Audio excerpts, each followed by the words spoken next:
kameran bisa berteki kasa. Bismillahirrahmanirrahim. Alhamdulillahirabbil alamin wassalatu wassalamu ala asyrafil anbiya'i wal mursalin sayyidina wa maulana Muhammadin wa ala alihi wa sahbihi ajma'in. Qala rabbi shrah li sadri wa yassir li amri wahlul 'uqdatam min lisani yafqahu qawli. Qalu subhanaka la ilma lana illa ma 'allamtana innaka antal alimul hakim wa tub 'alaina innaka antat tawwabur rahim. Sallallahu ala sayyidina Muhammadin an-nabiyil ummi wa ala alihi wa sahbihi wa sallam walhamdulillahi rabbil alamin. Alhamdulillah, kita panjatkan rasa syukur kehadirat Allah Subhanahu wa taala yang telah memberikan nikmat serta hidayah kepada kita sehingga kita dapat berkumpul bermuajahah di dalam rauhah setiap hari Jumat ba'da salatil asar, setelah salat asar, di dalam pembacaan kitab Bulughul Maram, yang mana pembacaan kitab Bulughul Maram telah sampai di dalam bab yang membahas tentang nawaqidul wudu atau perkara yang membatalkan wudu di dalam kitab Thaharah, di dalam kitab bersesuci. Yang kita bahas di minggu sebelum pembacaan burdah kemarin, yakni tentang hadis Nabi Muhammad sallallahu alaihi wasallam yang menjelaskan tentang riwayatnya, yang menjelaskan tentang datangnya syaitan di dalam salat kita. Diriwayatkan oleh Sayyidina Abdullah bin Abbas, yang mana syaitan itu setiap mengganggu kita dalam keadaan kita salat, yanfukhu fi maq'adatihi, ditiup tempat duduk kita, ya, tempat duduk kita itu ditiup sama syaitan, sehingga fayukhayyalu, maka akan timbul rasa berkhayal, kemana-mana sudah pikiran, sehingga yatakhayyalu annahu ilaihi annahu ahdatha, seakan-akan kayaknya sepertinya dia berhadas, padahal tidak. Walam yuhdis, dan tidak berhadas dia, cuma dalam hayalannya saja. Fa idza wajada dzalika, maka apabila sampean menemukan atau merasakan hal yang seperti itu, fala yansharif, jangan sampean berpaling dari salat sampean sampai yasma'a sautan, hatta yasma'a sautan, sampai sampean betul-betul dengar suara angin yang keluar, atau sampean menemukan aroma yang tidak sedap, baru sampean boleh untuk keluar dari salat. Nah, di dalam pembahasan ini kita akan mengulas dalam Ibanatul Ahkamnya. Yahrusus syaitan ala ifsad ibadati bani Adam, khususan as-shalah. Setan itu bekerja keras untuk merusak ibadahnya manusia, khususnya di saat sholat. Wa ma yata'allaq biha, dan apa-apa yang berkaitan dengan sholat. Makanya kalau kita ngaji kadang tidak ada gangguan setan. Paling sebelum berangkat setannya, wah malas mau hadir begini. Kalau sudah nyampe di tempat paling setannya ngejak tidur. Kalau selain itu tidak ada. Mau mendengarkan ya biasa, ya, merangaki, ngedengaki biasa. Tidak ada sampean pendengarannya sampai tiba-tiba kupingnya sampai tidak dengar, tidak mungkin. Kalau dalam sholat dan yang berkaitan dengan sholat banyak, fala ya'tihim illa min babi tashkik. Setan itu datangnya, tidak datang syaitan itu kecuali di dalam masalah syak, was-was, keragu-raguan. Fit taharah taratan bil fi'li, keragu-raguan tadi itu di dalam bersesuci, terkadang dengan perbuatan, fayamfuhu fi maq'adatihi, sehingga syaitan itu meniup di tempat duduknya, berkhayal sampai seakan-akan punya perasaan, wah saya kayaknya keluar angin, wah saya kayaknya keluar air saya sepertinya buang air kecil, keluar air seni dan lain sebagainya. Itu daripada caranya syaitan untuk membuat kita waswas. Wa taratan bil qaul bil waswasati fi dzalik. Kadang ucapan dibuat waswas sama syaitan. A'udzubillah. Au. Ada au melolo basan tak mare. Enggak seviral nang TikTok asa basan au tak mare. Fa ahlul wasawis fi taharat imtathalu ma fa'alahu wa qalahu. Orang yang waswas, ahli waswas di dalam bersesuci, dia berumpama di dalam perbuatan dan ucapannya. Takut tak sah, takut ada yang kurang, takut ada yang tak kesiram air, takut ucapannya kurang tepat. Wal hadis yugarrar qa'idatan min qawaidis syar'il hanif, al yakin la yazulu bisyak. Nah, hadis ini memberikan sebuah tagrir kepada kita, kaidah syariat yang begitu lembut, yang begitu mengena. Ya, yakin itu tidak bisa dihilangkan dengan syak. Kalau sudah yakin tidak bisa hilang gara-gara waswas. Kalau sampean yakin ya sudah lanjutkan. Jangan gara-gara waswas sampean kehilangan keyakinan sampean. Fa istashabul asl wa yatrahu syak istiqba'an lima kana ala ma kan. Berjalan terus hukum asalnya. Ya, seperti halnya sampean tadi punya wudu. Terus sekarang waswas sampean. Saya punya wudu apa enggak ya? Tapi sampean tadi ingat. Sampean ambil wudu. Tadi saya ambil wudu, tapi sekarang saya punya apa enggak ya? Berarti sampean punya. Istashabal asal. Yakinnya sampean di mana? Ya kalau tadinya sampai tidak wudu, jangan candik wudu mungkin sangka saya becak boleh. Paham ya? Nah, kemudian yang dimaksud ya'ti ahadukumus syaitan fis shalah. Datang kepada kalian syaitan itu di dalam salatnya, hala kaunihi fi salatihi, ketika dalam salat. Tidak bisa buat tenang. Makanya kata Nabi Muhammad SAW, ada satu ketika orang itu gerak-gerak salatnya. Ya, ketika itu orang tadi itu gerak-gerak ketika salat. Kata Nabi, lau khasha'at qalbu hadzal rajul lasakanat jawarihu. Kalau orang ini khusyuk hatinya, maka anggota tubuhnya tidak akan banyak gerak. Jadi tandanya orang khusyuk itu tidak gerak dalam salatnya, tidak banyak gerak. Singan walala lagi seketel tengan boda bay semua ngabila semua ngakerengelo. Nah, ini tandanya orang yang tidak khusyuk salatnya. Kalau orang khusyuk kata Nabi itu lasakanat jawarihuhu, maka anggota tubuhnya itu akan diam, tidak akan banyak gerak. Fayukhayyalu ilaihi yuqa'u fi khiyalil musalli. Dia berkhayal di dalam salatnya tadi, innahu ahdatha, sesungguhnya dia telah berhadas. Artinya dalam hayalan dia, wah wudu saya batal ini. Padahal itu godaan syaitan, Pak. Itu godaan syaitan. Sedangkan hadas itu, wal hadasul halah, hadas yang datang, hadas kalau maturana hadas sesenaleka an-naqidah lil wudu, itu membatalkan kepada wudu. Membatalkan kepada wudu.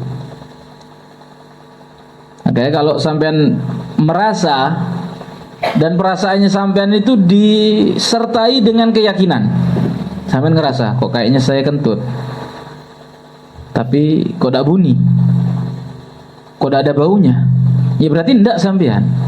Tapi kalau sampean yakin jedatan gila, atau tidak ada bunyinya, tiba-tiba menusuk ke dalam hidung, masuk ke pori-pori, mepelengan ke cetak, berarti batal sudah sholatnya sampean yakin. Kalau yakin ada bunyi, yakin ada bau, maka sampean sholatnya batal.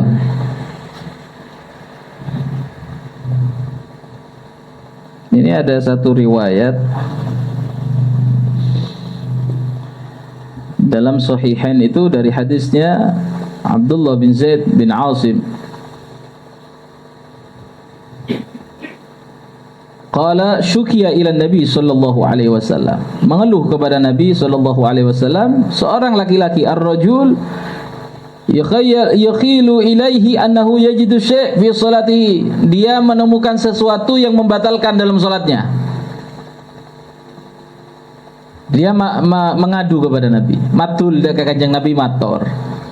Napa dapun Kanjeng Nabi? Apa yang dijawab oleh Nabi setelah aduan dari laki-laki tadi?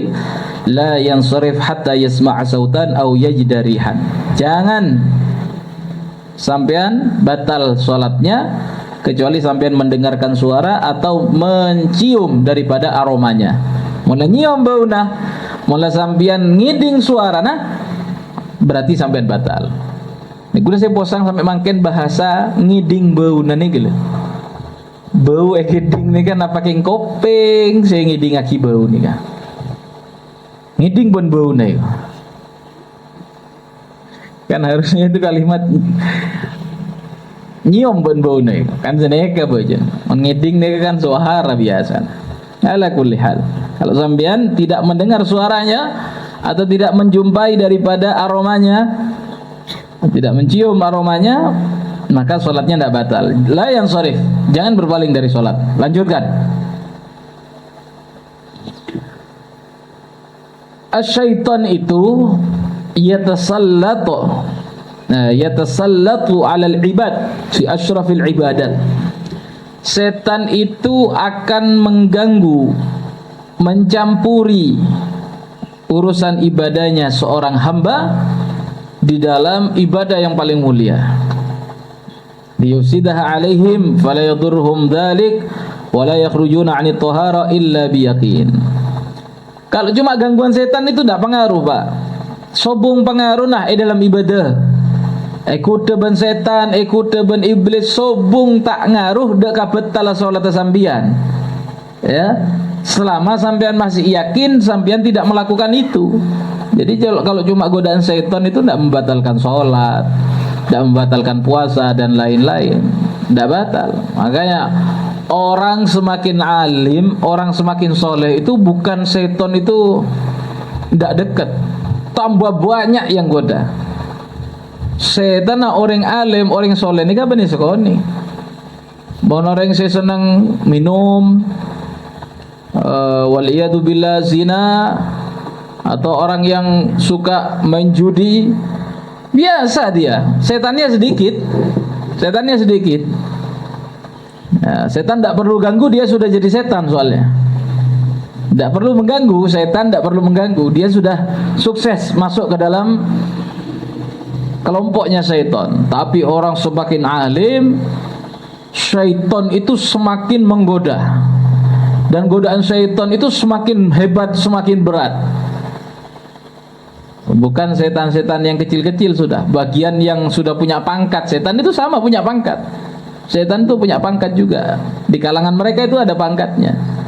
Jadi semakin tinggi ilmunya orang, semakin tinggi ibadahnya, semakin besar godaan daripada syaitan. Ya, seperti halnya kisahnya Barsiso itu. Ya, Barsiso, Bal'am bin Ba'ura. Di zamannya Nabi Allah Musa, Bal'am ini terkenal doanya mustajabah, Pak. Bal'am bin Ba'ura ini doanya mustajabah. Wali min auliyaillah dari Bani Israel. Tidak pernah ditolak doanya sama Allah. Tidak pernah ditolak. Satu ketika dia itu adu doa dengan Nabi Musa. Ini Nabi, ini wali. Ya tetap derajatnya beda. Sehebat apapun doanya wali itu masih kalah dengan doanya Nabi.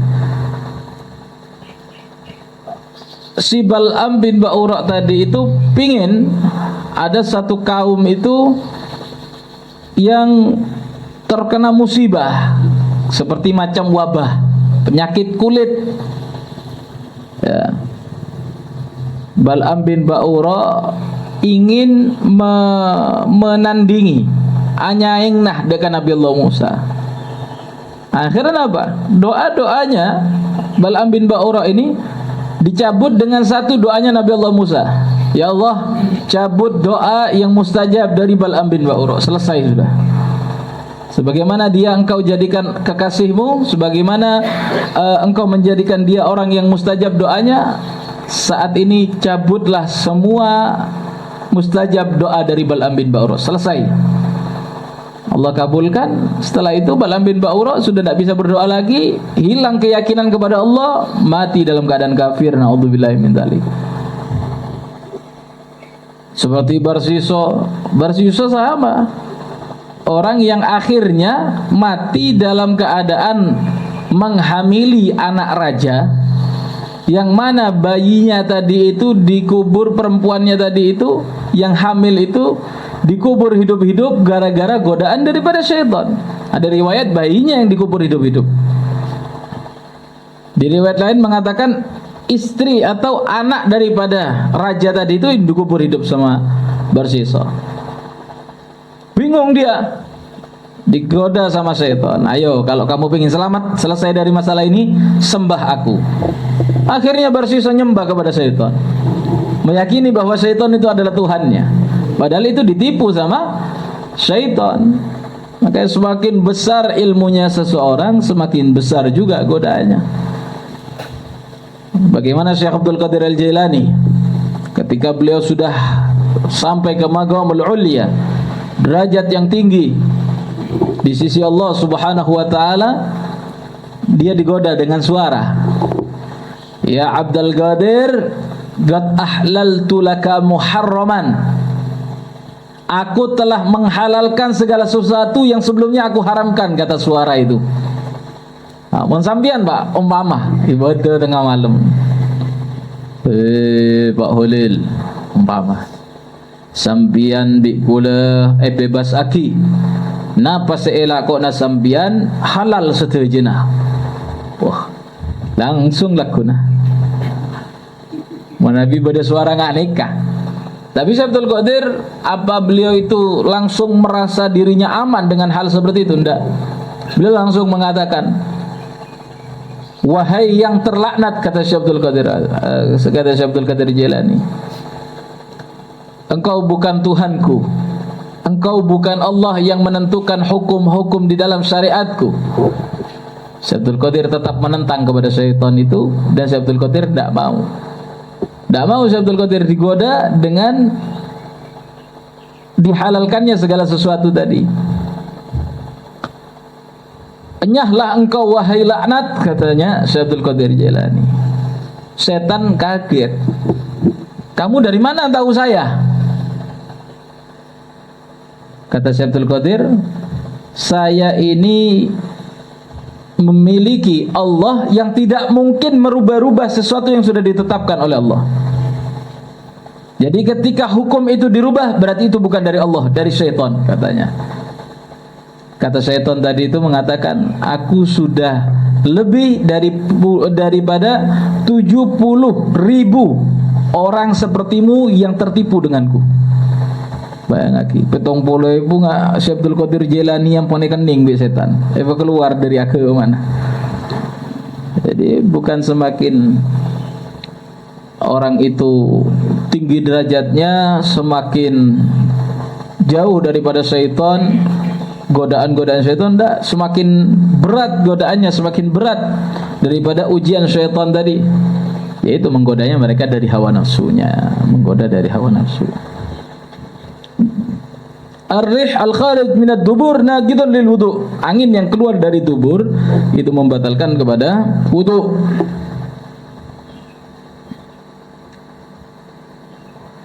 Terus bagaimana untuk menghilangkan penyakit waswas? Wa dzalika bayanu ilajul waswas wa dzalika bi ilha anhu. Tidak mempedulikan daripada waswas itu sendiri. Jangan peduli terhadap waswas, maka waswas sampean itu akan hilang. Nah, kemudian di sini dikatakan bahwasanya hadis itu yang tadi kita baca, ya, setan itu menggoda kita di saat kita sholat. Nah, hadis tadi itu menjelaskan, menunjukkan bahwasanya wudu itu batal ketika keluar darah haid, keluar madi, keluar angin, menyentuh dzakar tanpa dengan penghalang, memakan daging onta, tidur tidak menetapkan tempat duduknya di atas bumi. Ini semuanya membatalkan terhadap wudu. Jadi kalau masih syak, masih was-was, jangan percaya, itu adalah godaan daripada godaan syaitan. Kira-kira jelas ya? Bab qada'il hajah. Kita masuk ke bab selanjutnya tentang qada'il hajah, nekani hajat.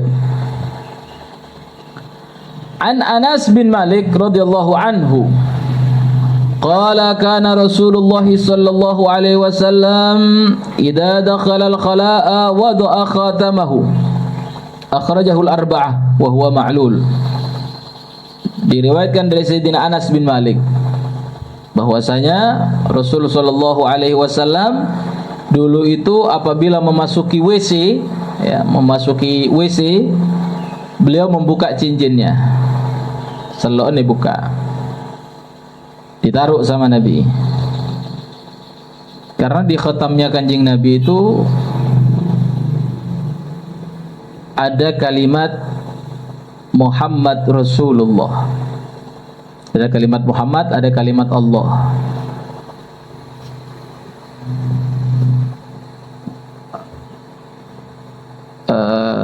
Kemudian dalam riwayat ada tulisannya Rasulullah, cuma itu tok khatamnya Nabi. Sallallahu kanjeng Nabi, sallallahu kasa. Asma Allah tabaraka wa ta'ala mu'azzamah. Nama Allah itu diagungkan, bukan diremehkan, bukan dihinakan. Kayak kadang ada orang jualan nasi, orang jualan ikan, kadang tidak peduli ada kertas, yang penting dapat kertas. Kadang bekas ujiannya anak-anak madrasah, ujian anak-anak TPQ dibuat bungkusnya ikan. Ini orang-orang mal'un, ini orang-orang terlaknat ini. Tidak mempedulikan, dilihat dulu kebebuntun apa, make kebebuntun minyan tak oleh. Kecuali kasak pada jimat. Saya sekarang empian ngebala. Ini ada tulisan Allah, ada tulisan Bismillah, jangan dibuang ya, kertasnya ditaruh. Kadang orang kan buat bungkusnya, yang sering dulu bungkusnya nasi, banyak itu bekasnya anak-anak ujian itu, lembaran ujian ada tulisannya ayat-ayat Al-Quran. Ini orang bukan bodoh dia, tapi orang yang tidak dapat hidayah, orang yang dibutakan oleh Allah hati dan matanya untuk cinta kepada nama Allah, dijauhkan dari hal itu, sehingga dia menjadi orang yang tidak peduli akan itu semuanya. Wa kadza kullu ma fihi dzikrullah, dan segala sesuatu yang ada menyebut Allah, ya, harus kita agungkan. Faridza la yalik biha illa kullu ma kana tahirun. Makanya tidak layak nama Allah tadi kecuali sesuatu yang layak itu berkaitan dengan hal yang suci, karena nama Allah itu suci. Jadi jangan disandingkan dengan sesuatu yang kotor. Siyanatan laha anil ihana wal akdzar, menjaga terhadap lafaz tersebut daripada penghinaan dan sesuatu yang menjijikkan. Amma mawadhi' qada'il hajah fa innaha la talik bi dzikrillah. Adapun tempat-tempat untuk membuang hajat itu tidak pantas dikasih nama Allah. Ya, misalkan di kamar mandinya biar orang itu takut, di kamar mandi ditulisi Allah Muhammad, tidak boleh, tidak boleh. Wala bi kulli malbusin fihi dzikrullah kal khatim. Dan tidaklah segala sesuatu yang dipakai ada nama Allah, seperti cincin kan ada Rasulullah, biasanya Muhammad Rasulullah. Kadang ada apa namanya, dalam khatim itu banyak orang-orang kadang nulis Allahur Rahim, ya, kadang ditaruh cincin, diukir, ditaruh. Itu juga tidak boleh. Wa kadzalika kullu mahallin mustakhbath, dan setiap tempat yang menjijikkan, tempat yang kotor, itu tidak layak untuk dikasih nama Allah. Misalkan waliyadzubillah, apa namanya, di pasar, tempat kotor pasar. Mana orang masuk pasar ada yang tidak pakai sandal? Tempat kotor di pasar, kecuali di toko di atas ditaruh nama Allah, nama Muhammad, ta'ziman lahu. Kalau sahabat pas tak cerita kaki ben kok kan tidak boleh, tidak pantas. Ya. Min ajli hadza kana sallallahu alaihi wasallam yansiu khatamahu idza dakhala al-khala. Karena sebab ini Rasulullah itu mencabut cincinnya apabila beliau masuk ke dalam kamar mandi.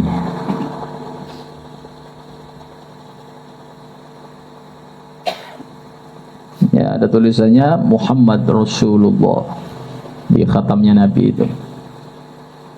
Kan banyak biasa di hall-hall itu dijual ya, warna perak itu, terus ada tulisan Muhammad Rasulullah. Kalau lupa, misalkan kayak kita hadir hall misal, kalau hadir hall itu sekali masuk kamar mandi kan sudah beruntung, keluar lagi ya nunggu ratusan orang lagi. Nah itu seperti yang disampaikan, nggak tahu di sini,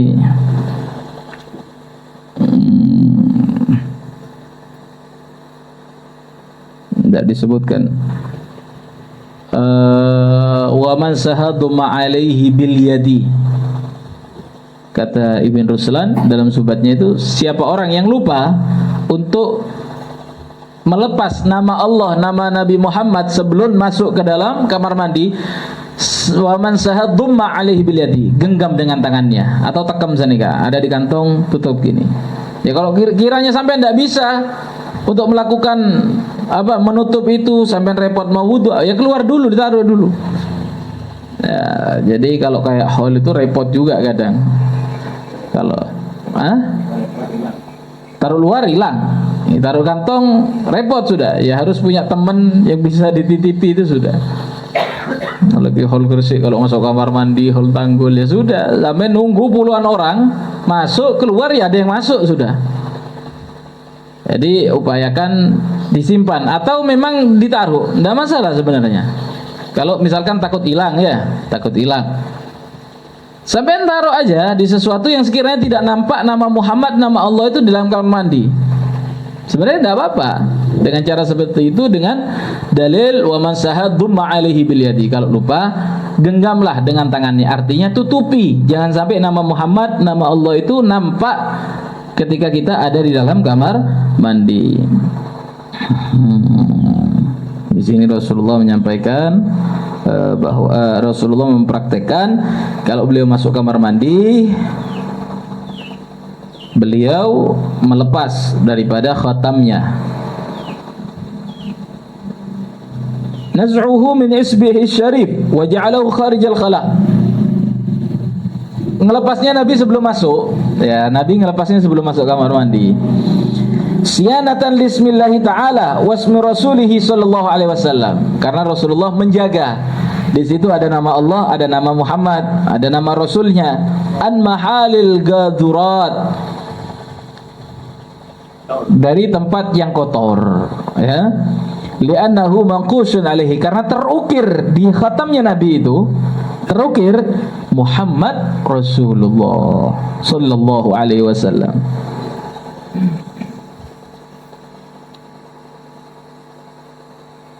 Kalau baca doa ya sebelum dari keluar kamar mandi, dari masuk kamar mandi, sebelum masuk baca doanya. Bismillah Allahumma inni a'udzubika minal khubuthi wal khaba'is. Itu doa mau masuk kamar mandi. Makilah kamar mandi di Masjidil Haram bakun ngam doa. Cila kamar mandi. Maki mereka kamar mandi bakun kamar mandi bakun jedde. Mas polan tu ada magi ayat tak maja doa. Bakun doa itu harus dibaca. Allahumma inni bismillah Allahumma inni a'udzubika minal khubuthi wal khaba'is. Ada satu bacaan yang dianjurkan untuk kita baca di dalam hati ketika kita dalam kamar mandi, tapi tidak boleh dilafadzkan. Ya, ini dari Habib Salim Syadiri, beliau menganjurkan untuk membaca Bismillahilladzi la ilaha illa huwa Bismillahilladzi la ilaha illa huwa. Tujuannya apa? Manfaatnya apa? Untuk kita ketika di kamar mandi, syaitan itu tidak nampak sama kita. Tak padeng enggak apa. Setan ini kan tak padeng enggak apa. Karena apa? Dengan lafaz tadi sudah jelas. Bismillah, dengan menyebut nama Allah. Bismillahilladzi zat la ilaha, tidak ada Tuhan illa huwa, kecuali Dia, Allah. Tapi disebutnya dalam hati. Pakun lemate macana. Maus pakun lemate. Neka nyebabaki setan tak padang kabe. Artinya tak akuda kabe. Tak mencelaka kabe. Nah, mereka abada dalam jedik, bada dalam kamar mandi.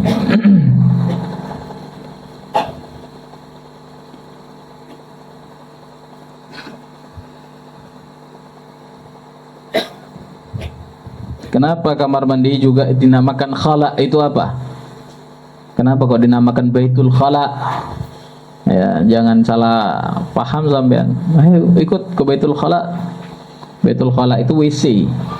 Karena di situ manusia melepas pakaiannya. Yakhlu. Melepas pakaiannya. Beda dengan hammam. Ya. Hammam itu tempat berendam. Biasanya kamar mandi yang tidak ada WC-nya. Di masjidnya para habaib, para masyayikh di Tarim, itu ada kamar mandi khala, ada yang hammam tadi. Kalau biasanya dinamakan jabiyah, ada buat kolam-kolaman kecil, sepasnya orang itu sudah ding-jedingan, kebe mandi biasa, nah kebe mandi. Dan sebagian daripada salafun salih seperti Al-Habib Ahmad bin Hasan Al-Attas rahimahullah ta'ala nafa'ana bihi bid darin amin, beliau pernah menyampaikan dalam satu pendapat beliau, pandangan beliau itu, beliau tidak berkenan berwudu di dalam kamar mandi yang ada WC-nya. Jadi wudunya tetap cari keran di luar, kayak gitu. Wudunya tetap cari keran di luar. Wa min adati sholihin fa huwa min amali sholih.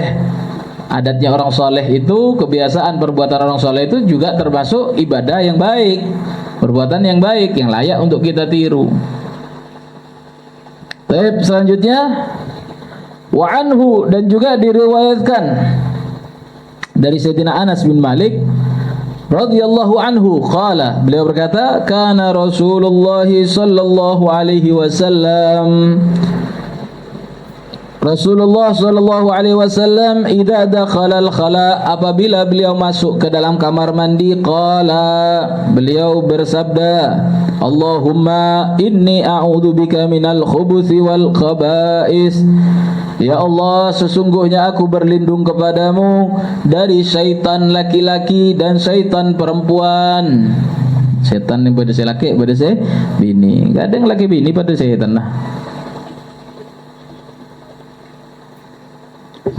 Ista'adha Nabi sallallahu alaihi wasallam, meminta perlindungan Nabi daripada syaitan-syaitan, idharan lil ubudiyah wa ta'liman lil ummah, menunjukkan bahwasanya apapun yang bisa dibuat ibadah sama Nabi dibuat untuk ibadah. Masuk ke kamar mandi, oh ada kesempatan untuk dapat pahala. Apa? Baca doa sebelum masuk kamar mandi. Nabi lakukan. Dan juga ta'liman lil ummah, mengajarkan kepada umat. Wa illa fahuwa mahfudun minal insi wal jin. Dan sesungguhnya kalau mau dibilang, Rasulullah itu sudah terjaga dari jin dan manusia. Rasulullah itu sudah terjaga. Sebenarnya Nabi tidak perlu berdoa seperti itu. Cuman Rasulullah menunjukkan bentuk peribadatannya kepada Allah dan juga mengajarkan kepada umatnya daripada kesempatan sekalipun ke kamar mandi, syariat sudah mengajarkan kebaikan untuk kita semuanya. Maka amalkan itu daripada lelampan kanjeng Nabi. Sampean lampan guru, sampean bisa norok tapi tak bisa norok lampan kanjeng Nabi, percuma. Percuma lampan guru, oh tangkuru lambok mun jaga tedung ro ngopi. Kanjeng Nabi jaga tedung istighfar. Tangkuru lambok jaga tedung je ameles. Nabi dupe lesan buru apa jeung kanjeng Nabi dak rokok man seben. utamakan lelampana Kanjeng Nabi baru lelampana guru. Mun beda lampana guru senyocoken ke lampana Kanjeng Nabi toro. Mun beda lampana guru tak nyocoken ke lampana Kanjeng Nabi jek toro. Jadi kita itu bisa sampai kepada Rasulullah dengan ajaran para guru-guru kita yang tidak melanggar kepada syariatnya Allah. Tapi kalau ada ajaran yang melanggar jek toro.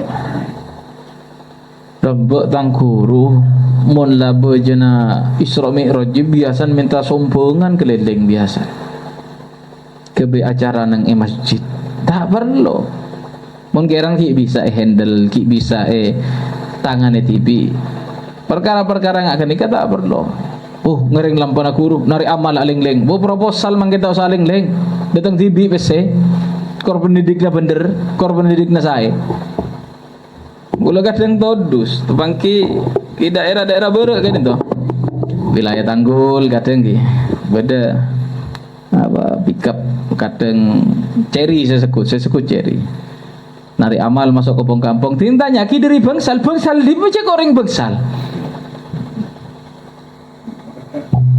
kena bener masjid nikah alamatah kadang petong padahal yang alamat kini kita ada pembangunan sekali bisa ada man gaman tinggal itu seketosen orang dari Kalisat orang ujau gak mengatas nama ki bangsal jaban kata mereng nari amal reng bangsal mesti marah cek dus reng payah.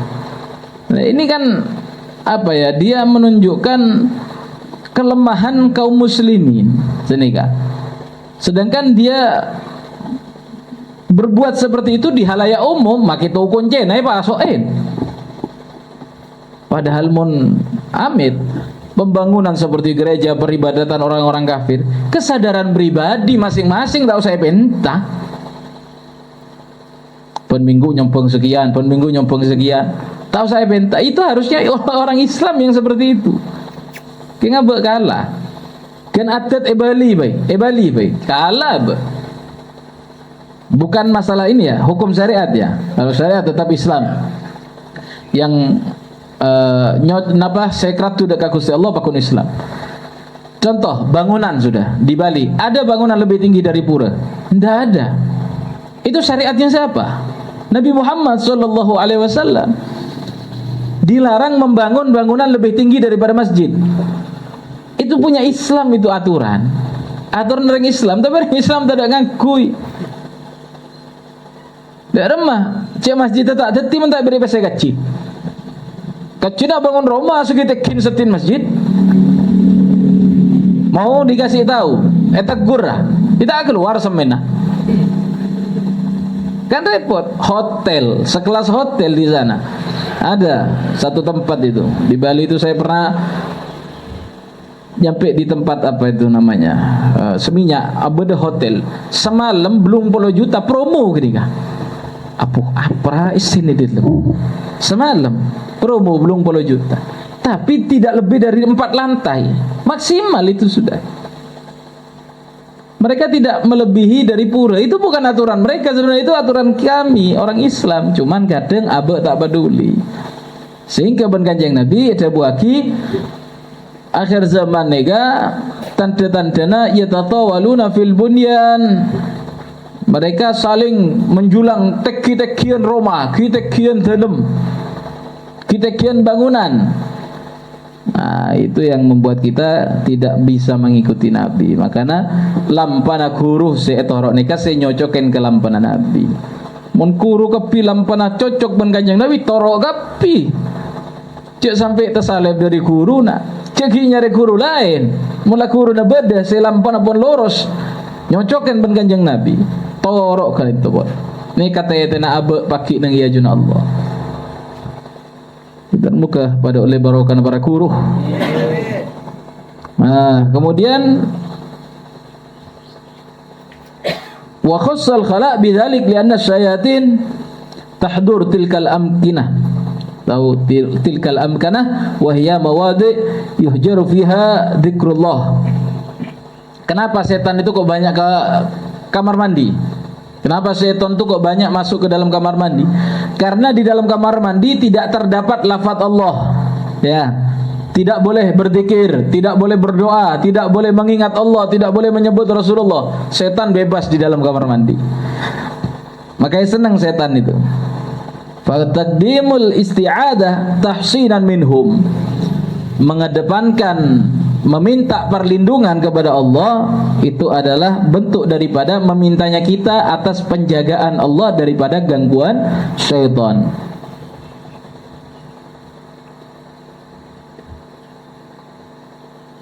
Selain kamar mandi, di padang pasir juga. Padang pasir itu juga ada ma'walahum, tempatnya mereka. Karena tak ada tulisan Allah Muhammad, itu nggak padang pasir. Senang setan, senang. Maka namun dari situng tisa tak teman selamatan, tisa tak teman dikiran, tak teman selawatan pon. Ahlina gini kah? Pendudukan gini kata kubon. Sebuah dana bangsa kiai jale, sebuah dana bangsa habaib bangsa kuru jale. Karena apa? Tidak tersentuh dengan nama Allah. Mon Allah kak dinta lafat Allah, asma Allah masuk ke dalam hati orang sendi iman. Empun, alen lenat ni kah? Sejak bucon orang pun mulai yajud mireng asma Allah pakun yaku ngaki. Tapi mon la orang tak teman nyentuh asma Allah, tak teman kenal asma Allah, jauh dari kenikah. Berak dia apa pun anak turun sajian rosak, anak turun sajian salbut, sajian jauh dari Allah Subhanahu wa taala. Nah, kemudian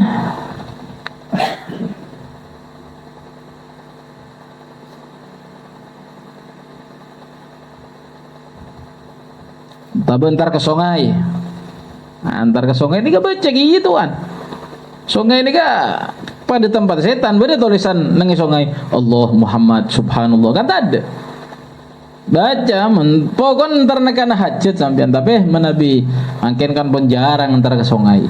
Penyan ngejeding. Cek lupa doan kadin to tapi mun tak lupa toles iya den. Anu kasa iya den bangla bengah. Toles pon Allahumma inni a'udzubika minal khubuthi wal khaba'is. Terus keluar di jeding toles iya doa keluar. Alhamdulillahilladzi adhaba annil adha wa afani. Itu doanya dibaca.